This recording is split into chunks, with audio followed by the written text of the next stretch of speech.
Your Excellency, thank you so much for joining us today. China is holding its annual 2 sessions as Pakistan's ambassador to China. What policy discussions or initiatives from this year's meetings impress you the most? Two things. First is the economy, and second is technology, or the drivers of economic progress.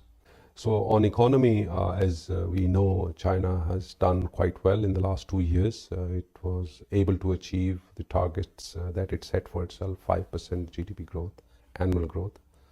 And it is remarkable because this growth came after two major challenges. And one was the pandemic, and due to pandemic, a lot of economic activity slowed down. And the second one was external to China, and which were some of the restrictions and tariffs and other things that we have seen. But despite that, for a large economy like China, the second largest in the world, 18 trillion US dollars economy, it is quite a feat to achieve 5%. Second one is, of course, technology. And as I said, what President Xi Jinping has referred to, new quality productive forces. So going forward, the major drivers of economic growth for China would be digital technologies, green technologies, new technologies. And many of them, China has demonstrated its strength from AI to 5G and now 6G, blockchain, quantum computing, and so on. But also on green technologies in the form of electric vehicles of all sorts, ion batteries, solar panel manufacturing, windmills, nuclear power generation.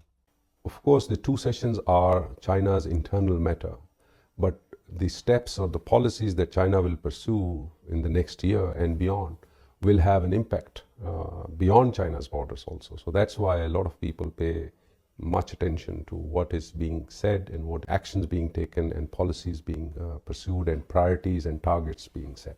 Foreign Minister Wang Yi emphasized the importance of Global South at his Friday press conference. From your perspective, what can China's approach to modernization offer to other Global South countries? A lot, actually. There's a lot for Global South and developing countries to learn from China. And first and most, the starting point is China's experience and successful achievement of lifting 800 million people out of poverty. Now, there is no magic trick to do that. It is a lot of hard work and years of planning and then execution of thoughtful policies. So that is one. But I think more specifically in terms of modernization, at the heart of modernization lies a scientific approach.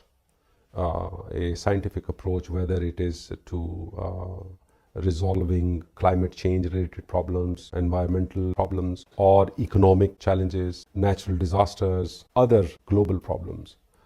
Even trade or investment. So we need a scientific approach. We need an objective approach.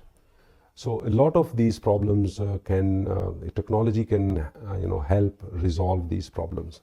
So China has led the way again and has demonstrated not just developing these technologies for itself, but it has produced them and made them available for the entire world at a very large scale and at very affordable prices.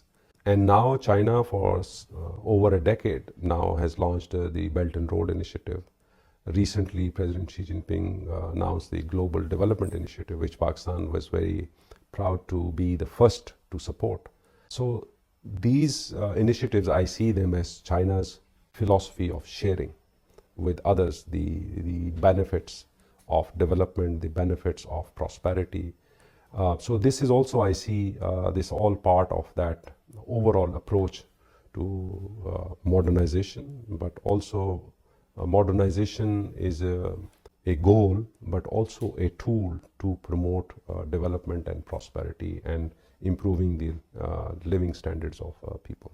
This year's government work report emphasized promoting Belt and Road Initiative. The second phase of CPEC is prioritizing a livelihood project and industrial cooperation. What would you say are the most impactful achievements under CPEC so far?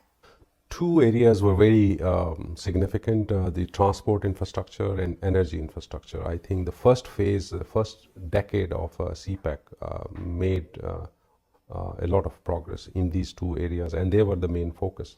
On the transport side, for example, we see nearly 800 kilometers of highways and motorways were established.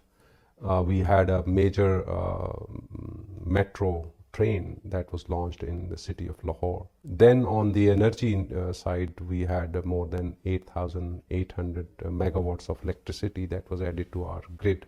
800 kilometers of transmission line was upgraded. 800 kilometers of fiber optic cable was laid down. So there were a lot of things having to do with 8, which I know is an auspicious numerical number in China. So going forward, I think some of this focus would stay on transport and energy infrastructure, because Pakistan is a developing country. It's the 5th largest country, so we would need to continue to work on infrastructure. Likewise, we are focusing a lot of attention on industrial cooperation and also on livelihood projects, innovation, on green projects. So on the industrial cooperation, we have exerted a lot of effort. We organized from October to January 6 business-to-business matchmaking meetings in China in various sectors. We have identified 21 sectors. We have now planned for the next round of 8 B2B roadshows from May to November. And this is in electric vehicles, solar panel manufacturing, business processes outsourcing, iron, steel and copper, chemicals and fertilizers, financial services, software development, and food processing. So we will do that from May to November, and we are working very closely with our stakeholders in Pakistan, but also with our companies and Ministry of Commerce and other friends here. So this is, injecting fresh efforts into an area which we think is very promising.